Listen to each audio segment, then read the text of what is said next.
Welcome and thank you for standing by. All lines are in a listen-only mode until the question and answer session. At that time, please press star 1 and record your name as prompted. Today's conference is being recorded. If you have any objections, you may disconnect at this time. I would now like to turn today's meeting over to Jackie McGinnis. Thank you. You may begin. Thanks, Carolyn. Good afternoon, and thanks for joining us. I'm NASA Press Secretary Jackie McGinnis. And earlier today, NASA leadership made an exciting announcement for the future to better position the agency for exploration farther out into the solar system than ever before. So going forward, the Human Exploration and Operations Mission Directorate will be organized into 2 mission directorates. An Exploration Systems Development Mission Directorate, ESD, led by Jim Free, will define and manage systems development for programs critical to NASA's Artemis program and planning for NASA's Moon to Mars exploration approach in an integrated manner. A Space Operations Mission Directorate, Space Ops, led by Kathy Lueders, will focus on launch and space operations, including the ISS, continued commercialization of low Earth orbit, and eventually sustaining operations on the Moon. So today I'm happy to be joined by Administrator Bill Nelson, Deputy Administrator Pam Melroy, Associate Administrator Bob Cabana, Associate Administrator for Space Ops, Kathy Lueders, and Associate Administrator for ESD, Jim Free. You'll get a chance to ask each of them your burning questions, but first I'd like to hand it over to Administrator Nelson to explain NASA leadership's decision to establish the ESD and Space Ops Mission Directorates. Hey guys, I hope that you watched the town hall that we had because there was a lot of substance there, and I want to get to your questions without repeating the things that were said, but let me just kind of summarize real quickly. We've taken the former Mission Directorate, Human Exploration, and we are creating 2 mission directorates. One is space operations, and the other is exploration. And we have 2 pros that are leading it. Kathy Lueders, who has been phenomenally successful in the program of commercial cargo as well as commercial crew to the International Space Station. And over the years of establishing that, now exceptionally successfully, it has grown, and it's going to grow more once we get Boeing up and running. And so Kathy is going to continue in that leadership role. Jim Free has returned to the agency, having been the head of the Glenn Research Center in Cleveland, as well as a former deputy mission directorate back under Bill Gerstenmaier. And so we were able to get him to come out of the private life back to NASA. And he will concentrate on our exploration out into the heavens. We can go into all the details. We did it today at noon in that town hall, but if you want to get back into a lot of that detail, we're happy to do that. So basically what we're saying is it's more than an organizational change. It's about helping us as we set the stage for the next 20 years, and we are defining NASA's future in a growing space economy, and that's what's happening. Look at all of the success that you're seeing as commercial ventures get involved, and not just talking about like the Inspiration flight. I'm talking about look at all these commercial landings that are going to go to the moon. Look at the private commercial rocket companies that are going to deliver those payloads, some of which are NASA scientific experiments.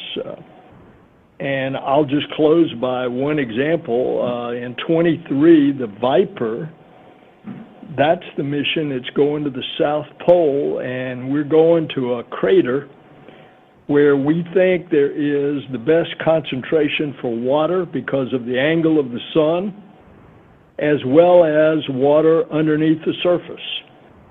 And of course, the import of that is you find water on the moon, then we can make rocket fuel, hydrogen and oxygen, and we can have a gas station on the moon. A lot of this is coming out of the commercial ventures. So truly, this is a new day in NASA's future in a growing space economy, and of course maintaining the U.S. leadership in space. So with that, let me stop. Jackie? Now I'd like to hand it over to Deputy Administrator Melroy for your thoughts. Thank you so much.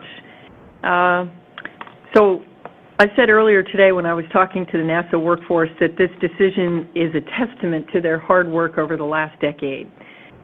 So as I reflect back on my time in the Space Shuttle program, and then, of course, when we began to build the International Space Station, that our entire human spaceflight program was defined by these single programs in low Earth orbit.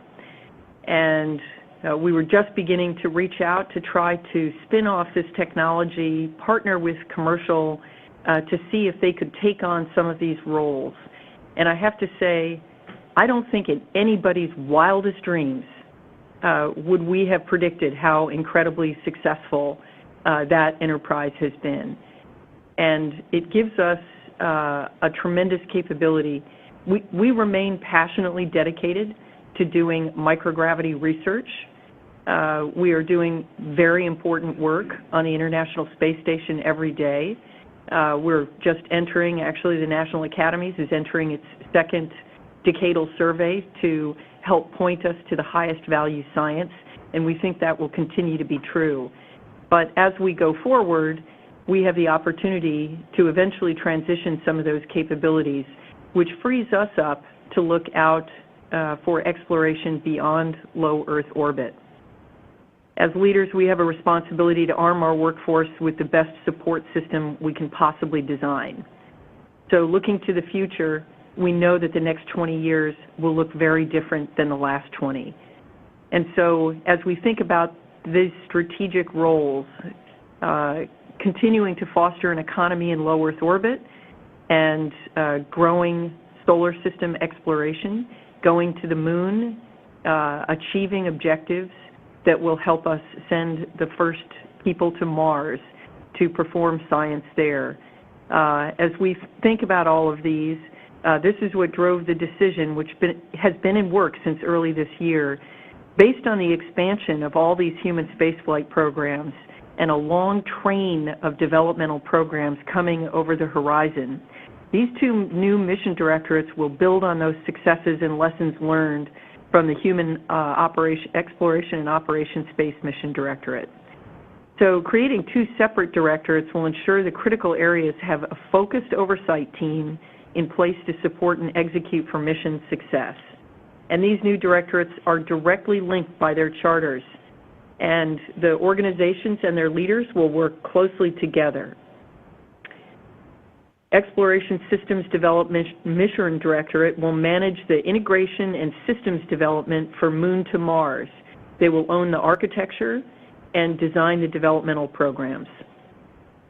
Jim and his team will focus on areas such as definition and development of systems and cultivate and expand our international partners in the Moon to Mars architecture. Space operations will continue to carry out space exploration, research, technology demonstrations, and space economy development, and continue our international partnerships with the space station. Both mission directorates are engineering the future of Moon to Mars exploration from different ends of the spaceflight continuum. With a tighter focus on exploration, we'll continue to lead the nation while building a coalition of international partners in deep space exploration through our Artemis Accords. This approach allows one mission directorate to operate in space while the other builds future space systems.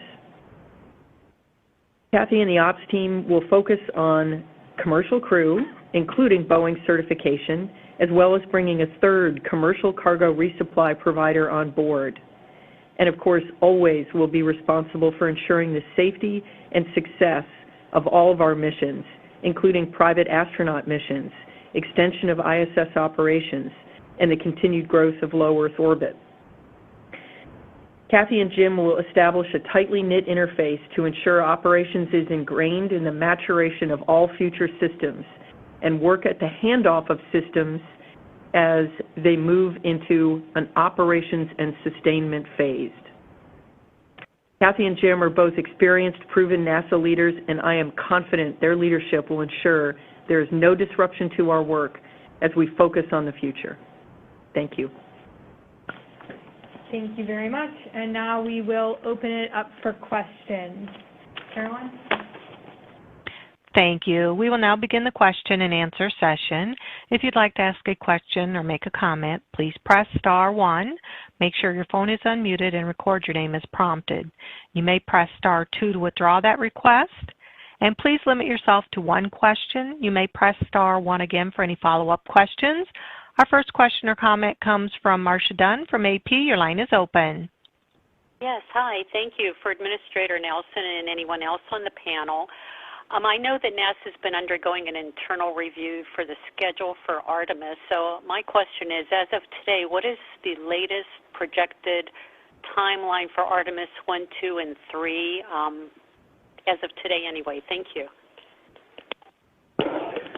Artemis 1 will be at the end of this year or the first part of next year. Then we're going to the moon with humans in late 23 or early 24. And then, if you have a coin, you can flip it as to what's going to happen in the legal wrangling that's going on right now. What is the federal judge going to decide? Is there going to be, when is he going to decide? What is the further legal possibilities about that? And once we know better about things like that, then we can answer on Artemis 3, and then after that, Artemis 4, putting up the gateway. We've got a lot of international partners all signed up. They're excited about it, and so forth and so on. So does that help you out, Marcia? Well, I suppose so. So you're aiming to get the first Artemis off still by the end of this year or early part of next year. Is 2024 still feasible technically for Artemis 3? I mean, is that legal wrangling aside, as where things stand now technically, would you have a shot at 2024 for the moon landing? You want to call the federal judge and ask him? So the answer is we don't know at this point. We're gonna move with all dispatch as soon as we know the legal realm, and then we can better answer your question then. Thank you. Our next question or comment comes from Micah Maidenberg from Wall Street Journal. Your line is open. Yeah, hi everybody. Deputy Administrator Melroy, I think you just said there's going to be a third provider for commercial crew. Is that right? And if that's so, could you elaborate on why NASA wanted to pursue that? Thank you. If I did, then I misspoke and apologize. It's a commercial cargo provider, a third commercial cargo Sierra Space. Okay, can you elaborate on sort of why you're bringing in a third provider for cargo? The contract for CRS-2 was awarded. Oh, I'm sorry. Thank you, sir. Kathy Lueders. The contract for CRS-2 was awarded right, in 2016, and so we've actually been working with Sierra Space for a while now to bring their third capability online. So it's not new news. So we've been working on this for a little bit. Yeah, thanks. Thank you. Thank you. Our next question or comment comes from Jeff Faust from Space News. Your line is open. Good afternoon. A question for the administrator. When agencies undertake reorganizations like this, it's usually because they're trying to solve a problem they've identified or to ward off a problem that they believe is going to come up. What problem are you addressing by this decision to split HEOMD into the separate Operations and Exploration Systems Directorates? Jeff, were you able to tune in on our town hall meeting? I did. I was hoping you could explain in a little bit more detail what problem this solves. I know you made some discussion about improved oversight as an example. No, we went into this in detail in the town hall, and it's basically that we've had this phenomenal success in the commercial arena, that the growth has been so large that the long and short of it is the existing or the previous HEO is almost half the budget of NASA. And you need to have the ability of two brilliant people to run the respective responsibilities. One, basically space operations, and two, the exploration as we go back to the moon and on to Mars. Does that answer your question? That'll do. Thanks. Thank you. Our next question or comment comes from Gina Sansari from ABC News. Your line is open. For the administrator, are there some missions that aren't on paper yet that you'd like to see furthered with this new organization? Something that's sort of bubbling around in the back of your mind. Well, I think there are some people that would like to send me to Mars on a one-way trip, but other than that, I think that you pretty well know what's going on. Look at all the CLIPS missions. Goodness gracious. And by the way, beware. China, the Chinese space program is sending 3 missions to the South Pole. I already told you about our Viper mission. This is increasingly a place of importance. And we want to make sure that everybody understands that might go there that this is for international scientific research and development. Pam, you want to add anything to this? I sure do. Thank you, sir.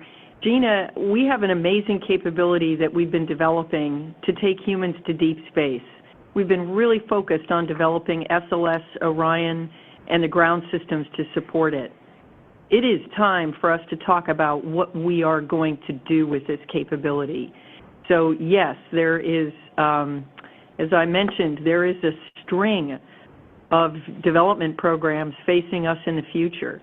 The infrastructure needed to support sustained human operations, and that includes things like comms and power infrastructure. In addition to that, we have to have the tools to enable people to do science on the surface of the moon. So certainly we've been discussing things like habitats and transportation rovers. And then, of course, we've got Gateway, which is our logistics cache, the human lander system.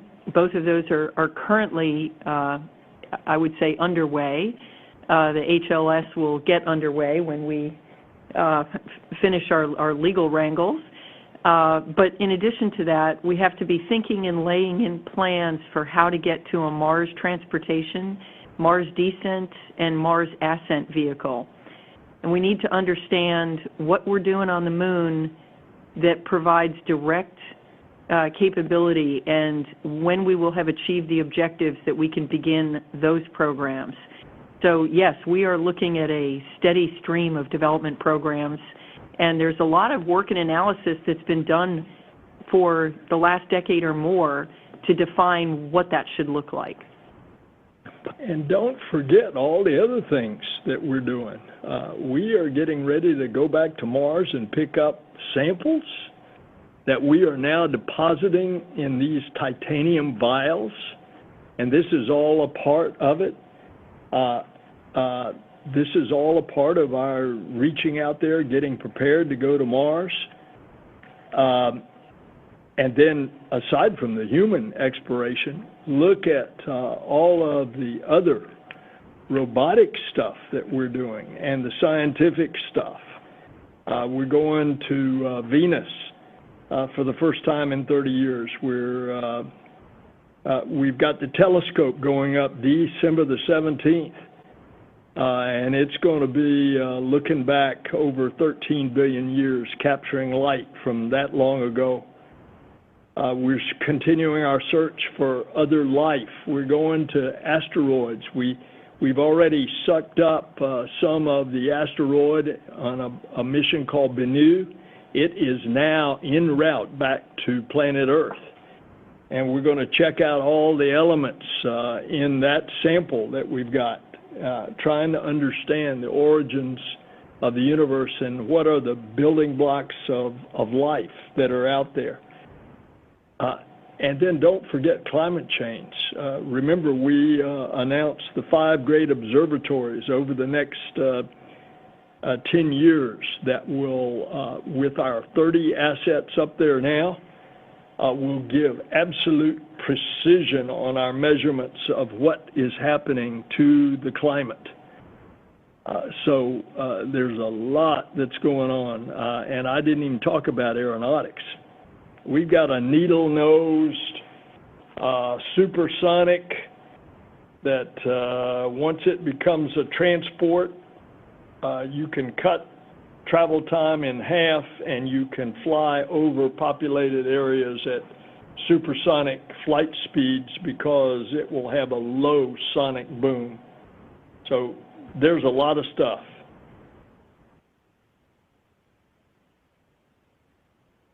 Next question. Thank you. Our next question or comment comes from Irene Klotz from Aviation. Your line is open. Thank you. For Kathy, are there any ongoing programs that from HEO that will be transferred to exploration systems development? And are there any impacts on the contracts that NASA has signed and is currently negotiating with Boeing and with Lockheed for those long-term buys of Orion and SLS cores that'll cover missions well into the future? So thanks, Irene. We're obviously establishing an exploration systems development organization, so the projects and the programs under development right now for exploration will be under Jim, and under space operations, we'll be setting up an exploration operations team that will be beginning to do the planning and working with Jim on the development side. But from a contracts perspective, or a strategy perspective, no changes. There should be no changes right now. Obviously, as time evolves, we'll be working on, Jim will be obviously working on both of the development contracts, and we'll be looking at long-term exploration operations pieces. But those, as they are rolling out, Jim and I will be talking to you guys about that. But I don't see, and Jim, jump in, he's right here, so, right now, and as he said, he's on day 2 of his job, so we'll give him maybe a little bit of chance to get his feet under him, but, the goal is to keep, like we told the team today, the goal is to keep the missions going and, things staying on track, and, we've got a lot of things in front of us that we can't have go through a bump, and so really right now we're just making sure that we're doing a smooth transition and working it together. I guess it's kind of like if if MOXIE was just getting started now, would that be something that would have been the bailiwick of the Exploration Systems Development Division and then transitioned into an operations? Like, I'm just having a hard time getting my head around really I understand that the whole pie is getting bigger and you're trying to position the agency to accommodate and take advantage of that and lead in that, but I'm having a little trouble getting my head around like practically what that means for the NASA programs.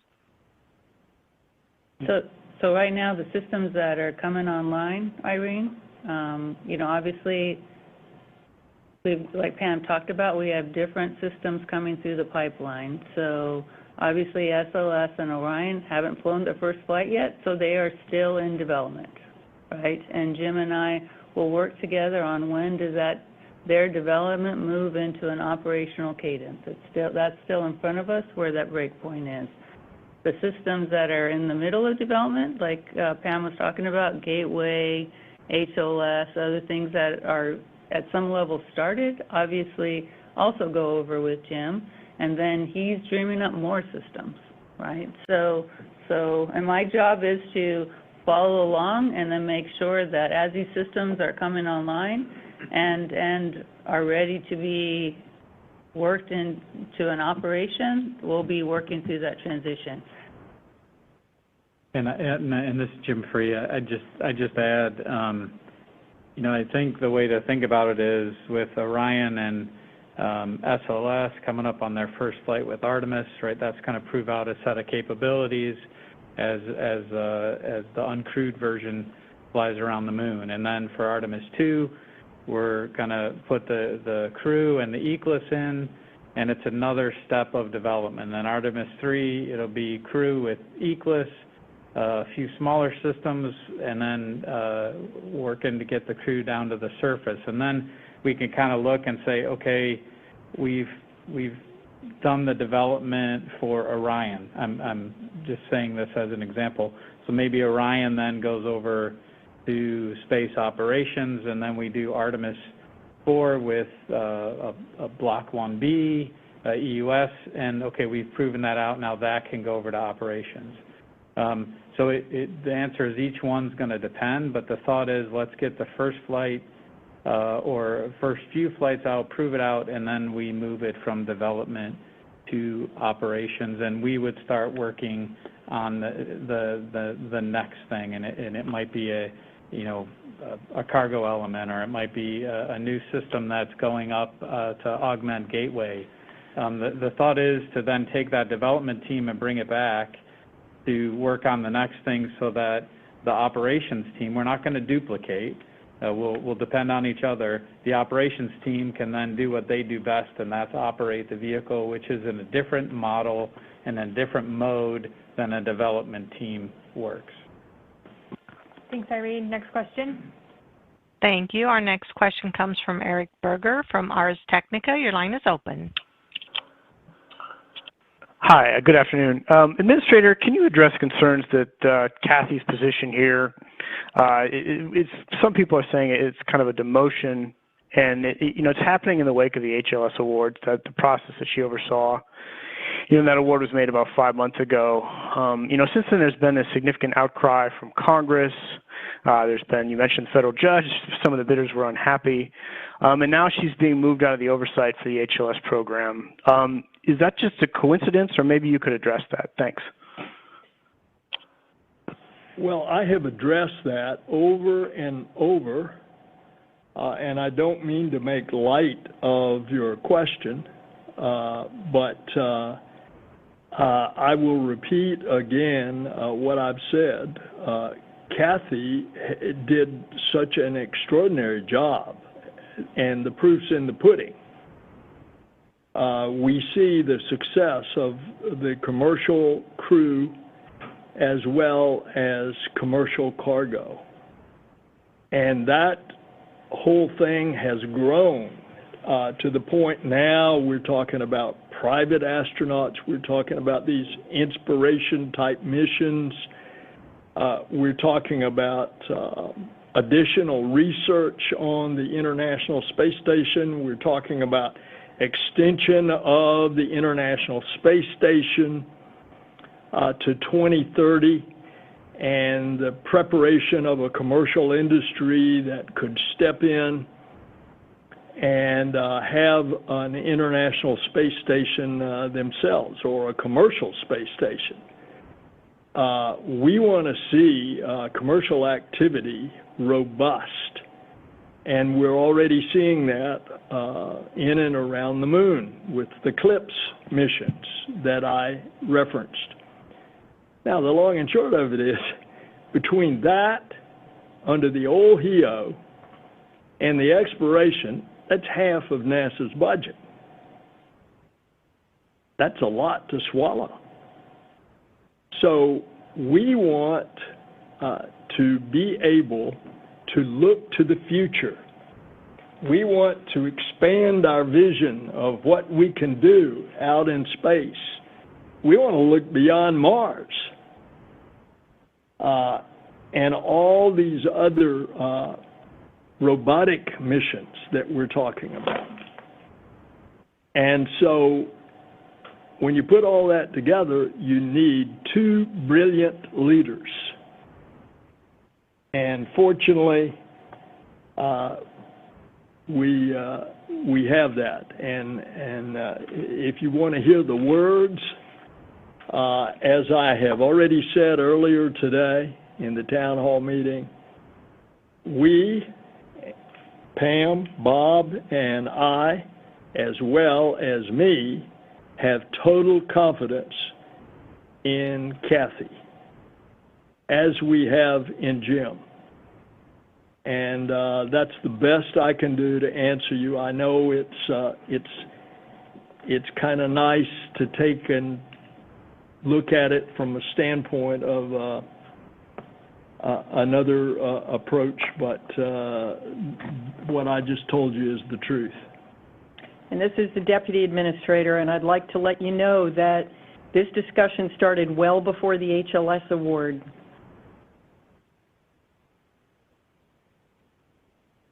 As a matter of fact, this started in the early coming together of the Biden administration before he was actually sworn in. Transition. And the transition made a very strong recommendation that we do what we have announced today. Thank you both. Next question. Thank you. Our next question comes from Joey Roulette from The Verge. Your line is open. Hey, thank you. Question for Deputy Administrator Melroy.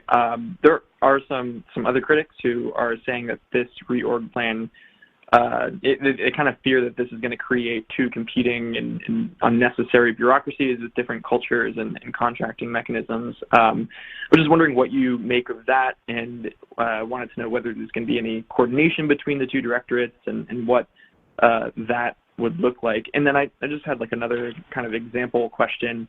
Would the effort to transition the ISS to privately built components be managed under the Space Ops Directorate or the Exploration Directorate, since in a way that would involve new technology? Thanks. Thanks. I'll answer your second question first. The work with private partners to transition to a commercial follow-on to ISS will stay in the Operations Directorate. It's directly relevant to what we do every day on ISS, and the development will be done by private industry.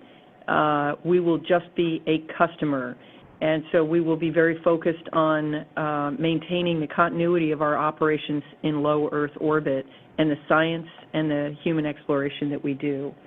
As far as the bureaucracy, we're actually not adding a whole new layer of people. There are very few additional positions that will be required. All of this work is being done today, and all of it has to be coordinated between different divisions within HEO. So the challenges that we have in coordinating across organizations is exactly the same as it is today. And we have boards and other mechanisms in place to ensure that the communications occur. It's an interesting experience having done this in the DoD. I was a test pilot, and we had vehicles that were under development and test and validation and verification, and then you hand it over to an operational unit. And typically there's extremely close coordination because you don't want to hand off something to operators that doesn't fill what they need and doesn't perform the functions that they need.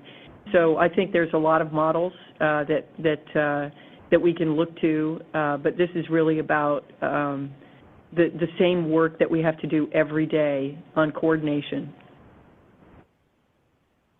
Thanks. Thanks, Joey. Next question. Thank you. Our next question is from Marcia Smith from spacepolicyonline.com. Your line is open. Thanks so much. I was curious, on the surface, this looks like you're going back to the organization that you had before 2011. And is that a correct analogy? Are you basically going back to, that exact split between what the old Space Operations Mission Director was doing and what ESMD was doing at the time? And also, Jim Bridenstine had wanted to do something like this, but he could not get congressional approval for a reorganization. But I understand that you do have congressional approval for this one. So what did you do differently in order to win Congress's nod? Hey, Marcia, this is Bob Cabana. And as far as how we're being organized, yes, we had exploration and HEO separated. And the reason we did was we had the Constellation program, and Constellation was doing the development of all the exploration work, and the ops side was operating all our current systems. With the cancellation of Constellation and no immediate program going forward for those folks that were in there, it made sense at that time to absorb that into the ops directorate under Bill Gerstenmaier, and it became HEO, finding work for all those people. So now that we have built, as the administrator has said, this highly successful organization that's half our budget, it's absolutely the appropriate time to have a focus on the exploration side, separate from the ops side, and transition things as Pam has explained. Yes, we did get approval from the administration and our stakeholders on the Hill to proceed with this reorganization, and that was needed before we could announce it and move forward. So we achieved the appropriate approvals that we needed, and we are now moving forward. If I could just follow up on that. So Bill Gerstenmaier, of course, is the one who ran Space Ops last time, and now Kathy's going to lead it this time. I know that he was one of her mentors. So did Kathy pick Space Ops of the two, or how was the decision made as to which of the two would lead which one?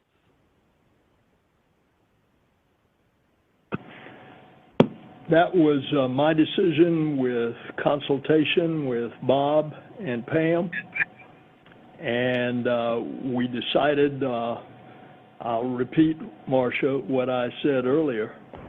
Kathy has done such an outstanding job in bringing about a successful commercial operation that it was obvious, it was as easy a decision as falling off a log for me, that's exactly where she should be. Thanks so much. Thanks. Next question. Our next question is from Mike Wall from space.com. Your line is open.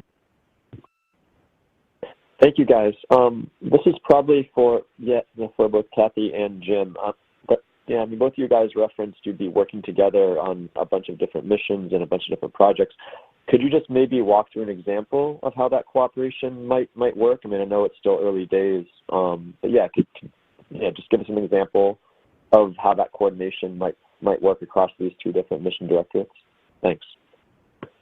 Sure. So I mentioned first, and to Pam's point earlier, right, we're not going to duplicate. So if I take Artemis 1, Artemis 1 is my responsibility, but I do that in conjunction with Kathy, who owns the folks that are doing the mission ops. So those mission ops folks are executing the mission. If I take and then Artemis 1 is done, and we look at, okay, what kind of changes do we need to make to the development programs, be it Orion or SLS, that we can make between Artemis 1 and 2, and maybe we make some of those changes, or we plug them into Artemis 3 to continue the development. And then if I kind of forecast ahead, right, that's the model that's going to be there for Artemis 1, Artemis 2, Artemis 3, and then let's say I'll pick a one out of the air that was mentioned earlier by Pam, a HAB module. We're going to start thinking about a HAB module. We're going to start doing the development of that. That's squarely in my organization, but we have to have the operations people in the front end of that development because they're going to operate it. So they will support us doing the development on the front end. So there's examples of missions that are going to happen in the next few months and years for you, to something that's years out of how I think we're going to interact. But Kathy, I think, has something to add.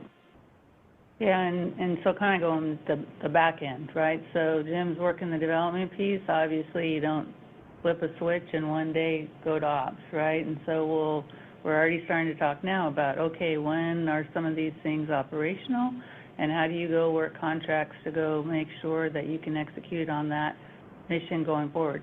We can't screw up the missions that are needing to happen. We've got to make sure that those contracts and those pieces are going in line with that. So if we're having, for example, an Artemis 5 be an operational mission, we still got to make sure we're executing 1, 2, 3, and 4 with not messing things up, and have to start 5 at the right time. This is going to take us working really, really closely together to make sure that we're really clean for the folks, but also making sure that we are supporting each other in the different phases.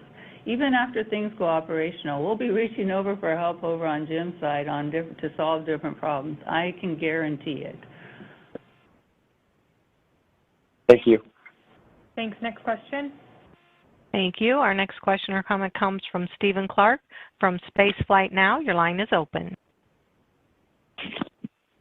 Thank you. Marcia asked my question, so if I could like to ask Kathy for an update on the Starliner program. It's been about 6 weeks since Boeing and NASA decided to stand down from OFT-2 to address the valve issues. Any update on what's been going on with inspections and finding the cause of the issue with the valves, and when do you still expect OFT-2 could launch this year, or is it looking to be more likely next year? Thanks.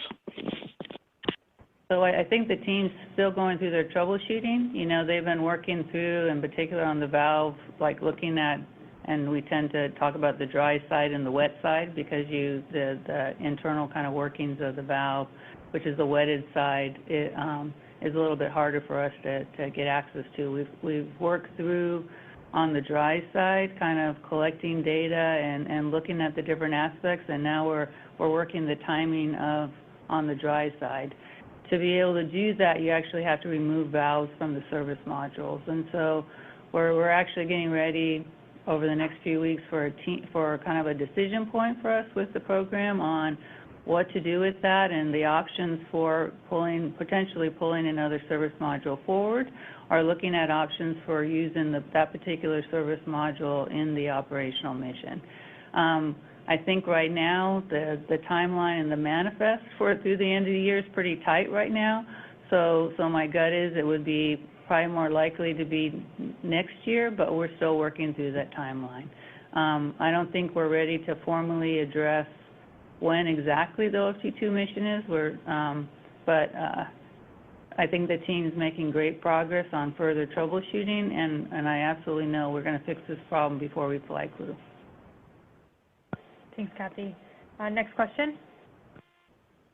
Thank you. Our next question is from Tim Fernholz from Quartz. Your line is open.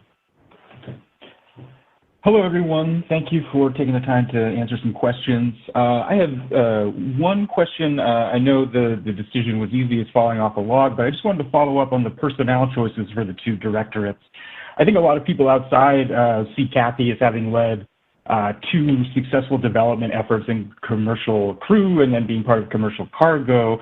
So I'm curious, why did you think she should stay there instead of working on the development effort that has been delayed on Artemis?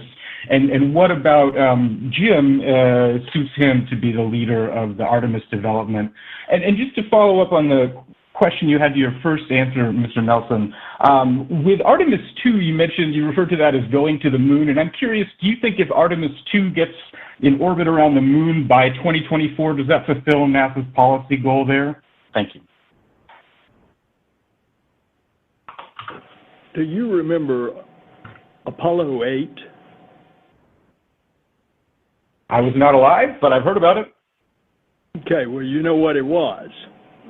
It was humans going to the moon for the first time.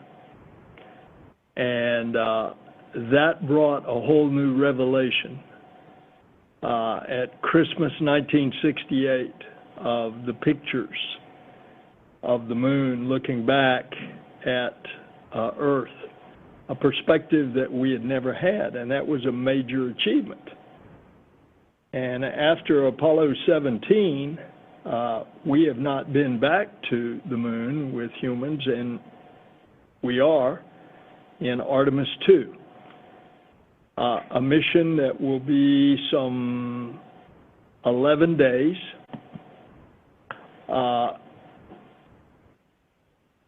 extraordinary, way out beyond the moon, further than any human has ever been.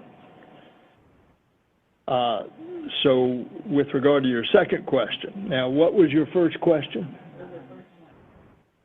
I'm just curious for Kathy and Jim's new assignments, given Kathy's experience bringing spacecraft development programs to fruition, why is she on the operational side? And then for Mr. Free, what makes him the right person to do this kind of development? Both of these people are extremely qualified, and I have told you how I came to the decision, which is an obvious decision. I used an old Southern colloquialism, as easy a decision as falling off a log. It was obvious, it was common sense that Kathy's success should continue in the Space Operations Mission Directorate.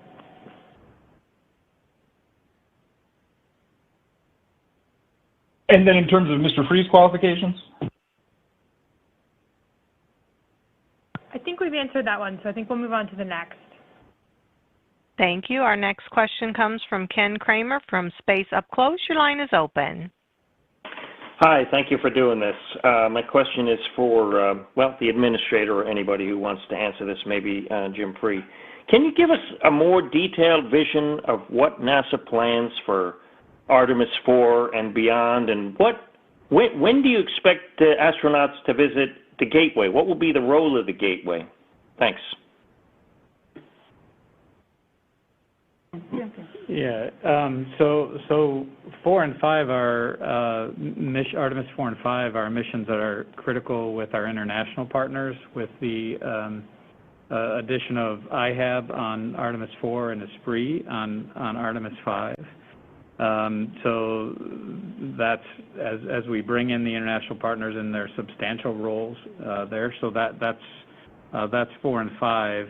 And the second part of your question was around when will the astronauts visit the Gateway?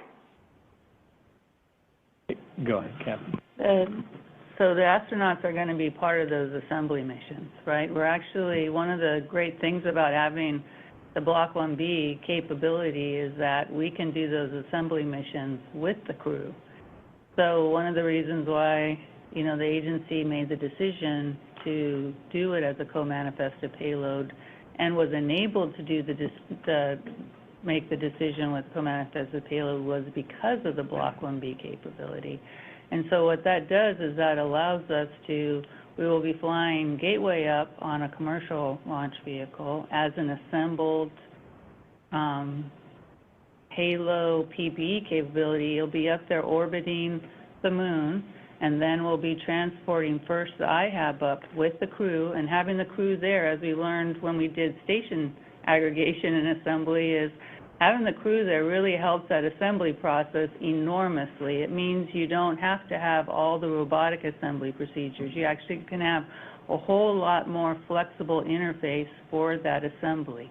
And guess what? The crew's there to solve problems. I think we've all learned during Space Station that sometimes assembly doesn't go perfect, and you need to have a crew there that's able to fix the small problems and be able to go make it work, especially for these critical assembly missions. And so both the IHAB and the SPRE missions will have crews there to help those assembly operations and get us to an assembled cislunar gateway system for us to get ready for the landing missions that we'll be conducting.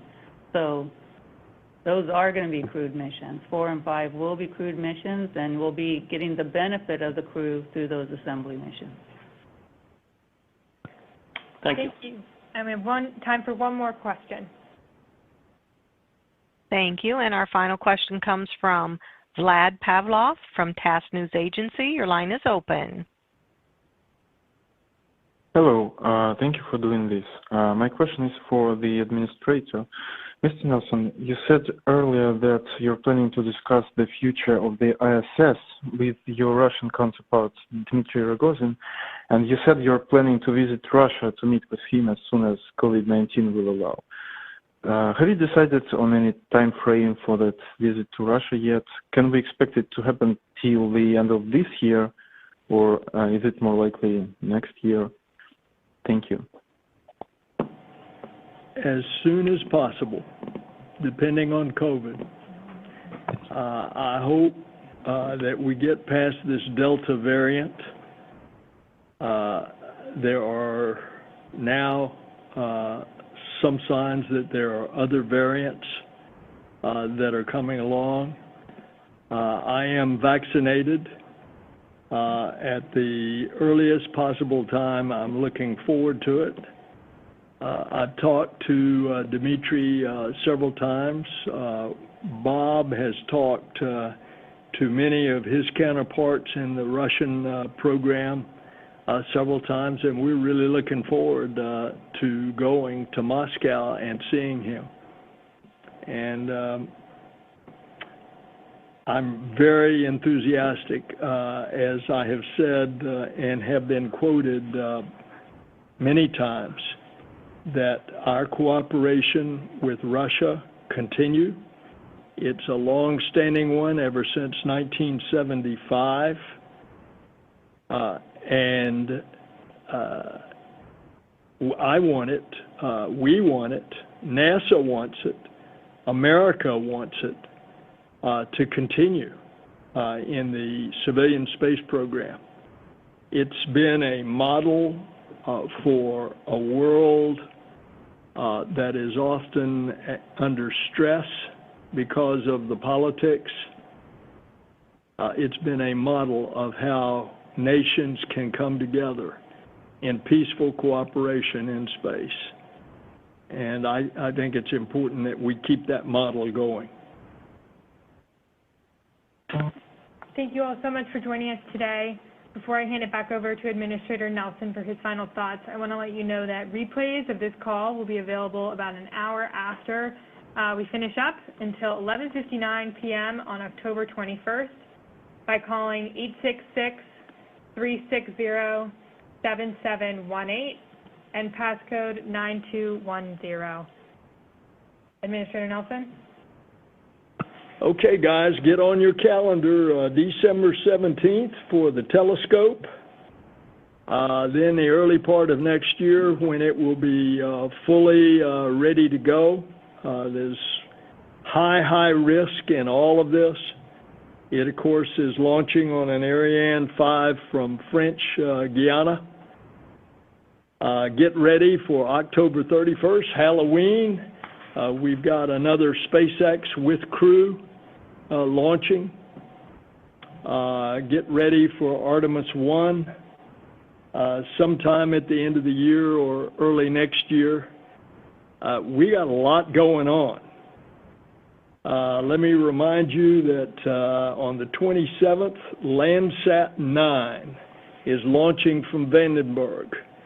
This is another in the series of Landsats that have given us a picture of what's happening to the Earth and to our bounty that we have on this Earth, and it's given us measurements by which we can try to keep that bounty. And then, of course, notice that when these big hurricanes hit the coast, the projections of the intensity and the direction were right on, and guess who designs, builds, and launches those assets? So there is a lot going on and a lot more to come. And so thank you all for your interest. This is an exciting time to be at NASA.